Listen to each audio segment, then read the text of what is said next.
Electronic panel की कुछ बातें कर लेते हैं। इलेक्ट्रॉनिक पैनल में जो होता है बहुत सारे प्रॉब्लम आते रहते हैं, उन प्रॉब्लमों के बारे में भी जानेंगे। ये सोल्जर मशीन का पैनल है। सोल्जर मशीन वो जिसमें कपड़ा बनता है, सोल्जर मशीन सोमेट होता है, मास्टर सोमेट होता है, बहुत सारे कंपनियों की मशीन होता है जिसमें कि कपड़ा बनता है।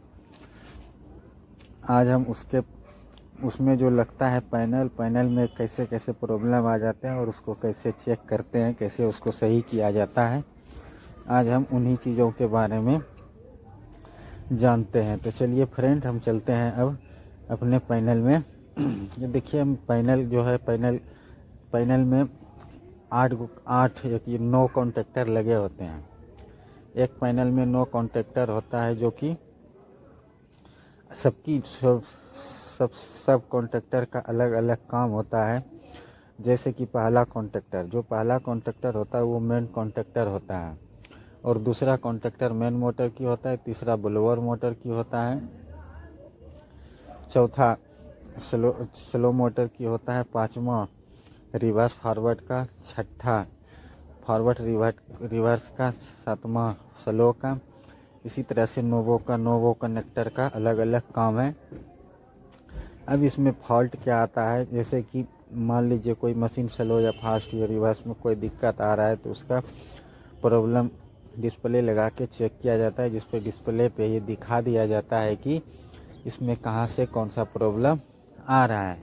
फिर हम जाके उस कॉन्टेक्टर को, या तो जहाँ से भी जो भी चीज़ का अलार्म दिखाया जाता है, हम उसको चेक करते हैं, उसको सही करते हैं।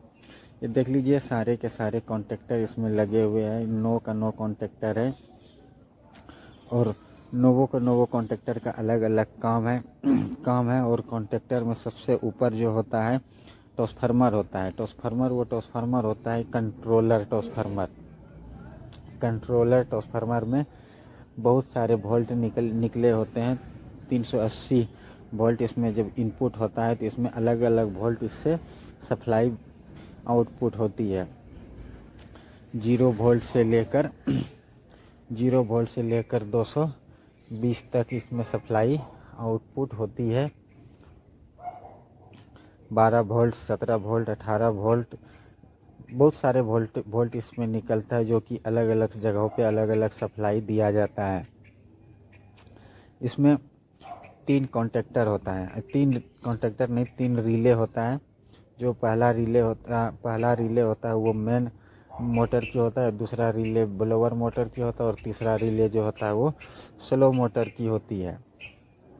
अगर कभी भी मोटर में कोई फॉल्ट आ जाए, तो सबसे पहले रिले ट्रिप कर जाती है। रिले में देखिए, एक काली और एक लाल बटन होती है। जैसे ही अगर मोटर में कोई प्रॉब्लम आ जाएगा, तो रिले ट्रिप कर जाएगी। ट्रिप कैसे होता है, जैसे कि काली वाली बटन देखिए ऑन है, जैसे ट्रिप करेगी तो लाल वाली नीचे चली जाएगी और काली वाली ऊपर आ जाएगी, जिससे उस रिले ट्रिप करने के बाद वहाँ से आगे सप्लाई नहीं जाती है, वहीं तक रुक जाती है। अगर रिले ट्रिप नहीं करेगी, सप्लाई आगे चली जाएगी, तो पैनल में कुछ और भी दिक्कत आ सकता है। इसीलिए रिले ट्रिप करके सप्लाई को रोक देती है। अब देख लीजिए, इसमें ट्रांसफार्मर के बारे में भी बता दिए कि सारे ट्रांसफार्मर से बहुत सारे वोल्ट निकलते हैं, और इसके सप्लाई को अलग अलग जगह पे दिया जाता है। नीचे 2 ड्राइव होते हैं, देखिए, लेटअप और टेकअप की 2 ड्राइव होती है। तीसरा कार्ड इसमें PSS का होता है, और चौथा कार्ड इसका PCD का होता है। लेटअप का मतलब है, लेटअप जो है बीम को घुमाती है, और टेकअप कपड़े को समेटती है। ये ड्राइव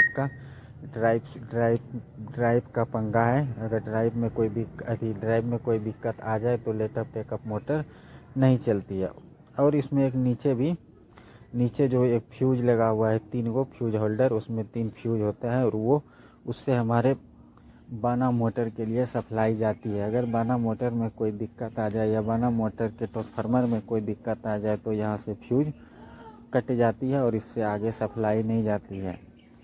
फ्यूज कट जाती है, और यहीं सप्लाई रुक जाती है। उसके बाद फ्यूज को फिर चेक किया जाता है, उसके बाद फिर से बाना मोटर को चालू किया जाता है। इसके नीचे भी एक कंट्रोलर ट्रांसफार्मर लगा होता है, जिससे कि उससे भी बहुत सारे वोल्ट बाहर करके अलग अलग सप्लाई दिया जाता है। पीसीडी हुआ, ड्राइव हुआ, लैपटॉप टेकअप, सारे चीज़ों को यहीं से सप्लाई दिए जाते हैं। फ्यूज होल्डर जो होता है, तीन फ्यूज होल्डर होता है 3 फेज के लिए 380 का।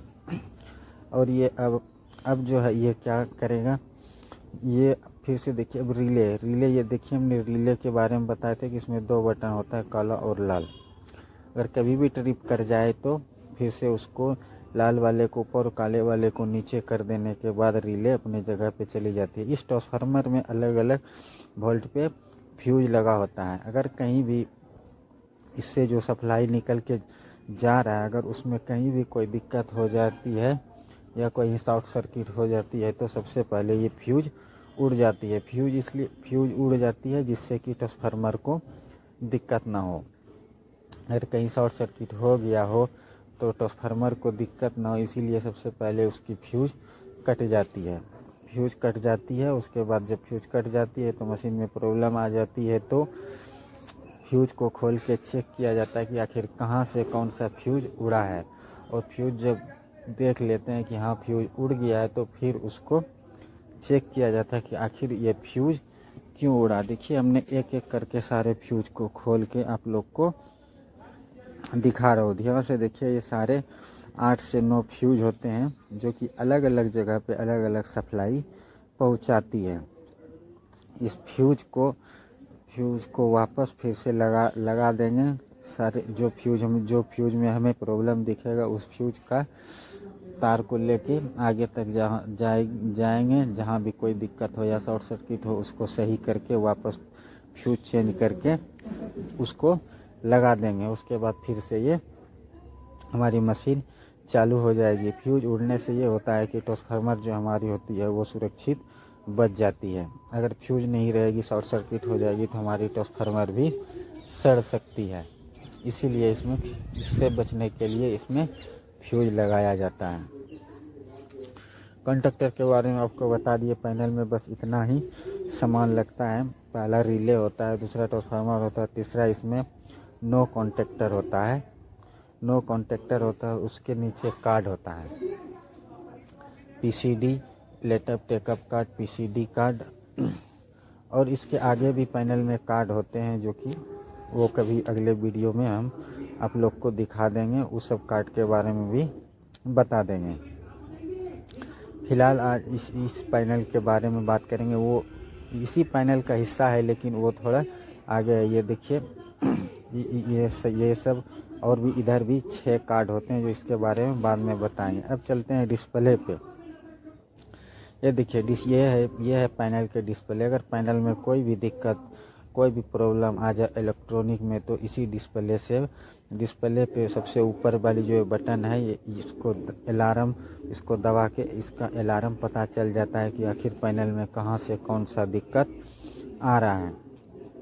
वो प्रॉब्लम देख के उसके बाद फिर पैनल में जाके उस प्रॉब्लम को सॉल्व करते हैं कि आखिर ये दिक्कत क्यों आया है। इसीलिए डिस्प्ले लगाया जाता है। डिस्प्ले में पैनल के पूरी सिस्टम के बारे में दे दिया जाता है कि कहाँ से कौन सा दिक्कत आ रहा है। आप देखिए और उस फॉल्ट पे जगह पे जाके उस फॉल्ट को सही कर दीजिए। डिस्प्ले में बहुत सारे बटन होते हैं, जो कि एक एक बटन के बारे में फिर कभी बता देंगे। बस आज आप डिस्प्ले देख लीजिए। इसमें सारे बटन का अलग अलग काम है, अलग अलग बटन से अलग अलग काम किया जाता है। और इसका प्रोग्रामिंग भी डिस्प्ले से ही किया जाता है। जैसे कि ताना हुआ, उसको आगे पीछे करना हो, टेंशन डालना हो, बहुत सारे काम जो होता है ये इसी डिस्प्ले से कर लिया जाता है। अब चलते हैं प्रोग्राम। ये भी एक डिस्प्ले है, लेकिन इसमें भी प्रोग्राम डाला जाता है। लेकिन इसमें जो प्रोग्राम डाला जाता है वो जैकार्ड का प्रोग्राम डाला जाता है। ये जैकार्ड वाली प्रोग्राम है, डिस्प्ले है, जैकार्ड की डिस्प्ले है। जैकार्ड का डिस्प्ले का प्रोग्राम यहीं से डाला जाता है कि आखिर जैकार्ड कभी कभी जे कार्ड हैंग कर जाती है, जे कार्ड बैठ जाती है, बहुत सारे प्रॉब्लम आ जाते हैं। उनको ठीक